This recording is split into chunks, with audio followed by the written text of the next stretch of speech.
जीअं त हीअ जनवरी खां वठी स्किन लेन वायरल इन्फेक्शन जेको आहे शुरूआति कई आहे ऐं उन में जेको आहे 7 ॿार डेथ थिया हुआ।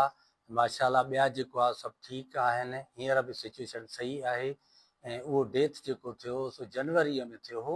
उन खां पोइ लास्ट डेट जेको आहे सो डेथ थी उहा 24 मार्च ते, उन खां पोइ वरी काई बि डेथ न थी आहे।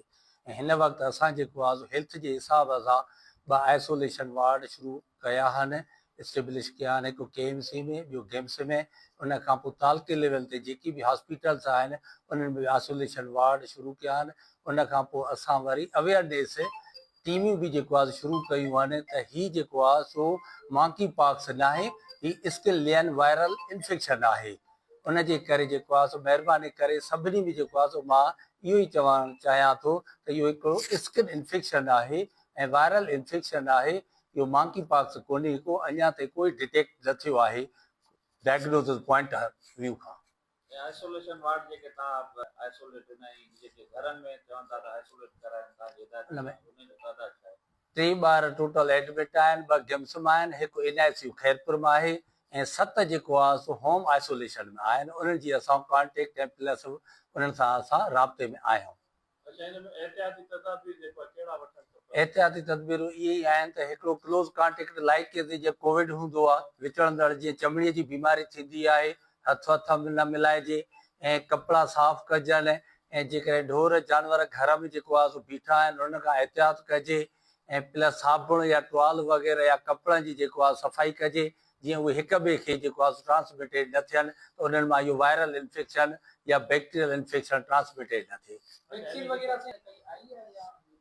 अञा वैक्सीन कोन आई आहे। बाक़ी असां जेको आहे इहो जेकी बि इन्फेक्शन थिए थो त उन लाइ जेको आहे इलाजु आहे फ्री ऑफ कास्ट असांजे सेंटर ते अस्पताल में मिले थो।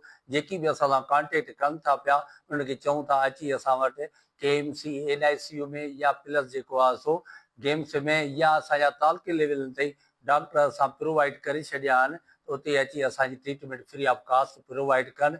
ऐं मिनिस्ट्री ऑफ हेल्थ ऐं हेल्थ डिपार्टमेंट खां असांखे डायरेक्शन इहे मिलियल आहे ऑनरेबल हेल्थ मिनिस्टर खां त तव्हां हिननि खे फ्री ऑफ कास्ट ट्रीटमेंट ॾियो, कि जेतिरो बि ख़र्चो अचे उहो असां हेल्थ डिपार्टमेंट प्रोवाइड कंदी। 5 सालनि ते हूंदो आहे पर वॾनि खे बि थी सघे थी, उन्हनि खे बि असां जेको आहे सो इलाजु करे सघूं था जेकॾहिं अचे बि अथो। आइसोलेट वार्ड ठाहिया आहिनि, कुझु माण्हू सोशल मीडिया ते इहो जेके तव्हां घरनि में आइसोलेट उन्हनि खे छा चवंदो मुंसलिकी आइसोलेट वार्ड ॾांहुं अचनि या आम इमरजेंसी वार्डनि में बि एडमिट कराए?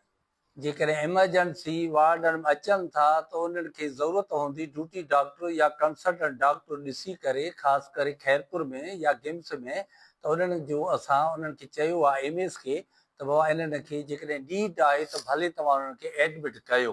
आइसोलेशन वार्ड असांजा तयारु आहिनि, NICU बि ॿार लाइ तयारु आहे, उते बि जेको आहे सो असां रेडी आहियूं।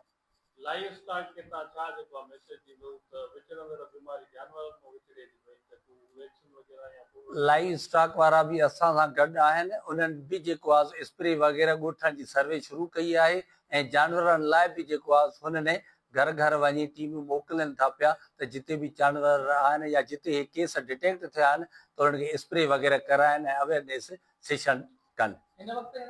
हिकिड़ो वायरल इन्फेक्शन आहे, हिन जी अञा का बि जेको आहे अननोन काज़ आहे। जो हर हिकु तालुके में टीमूं आहिनि, असिस्टेंट कमिश्नर जेको आहे चेयरमैन आहे, उन खां तालुका हेल्थ ऑफिसर जेको आहे सो मेंबर आहे ऐं उन सां गॾु डॉक्टर जेको आहे सो मेंबर आहिनि ऐं उन्हनि खां पोइ वरी तालुके लेवल ते असां जेको आहे सो टीम जोड़ी आहे जेका वञी ॻोठनि में सर्वे कनि। उन सां lady health worker B Ed कई आहे फीमेल जे हिसाब सां। उनजो इलाजु थियो, कुझु प्राइवेट क्लिनिक्स ते थियो, कुझु NICU खैरपुर में दाख़िल हुया, कुझु प्राइवेट सेंटर ते दाख़िल हुया, कुझु वरी सखर रिफर थिया, कुझु उन्हनि मां ठीकु थी विया, कुझु उन्हनि मां डेथ थी वई।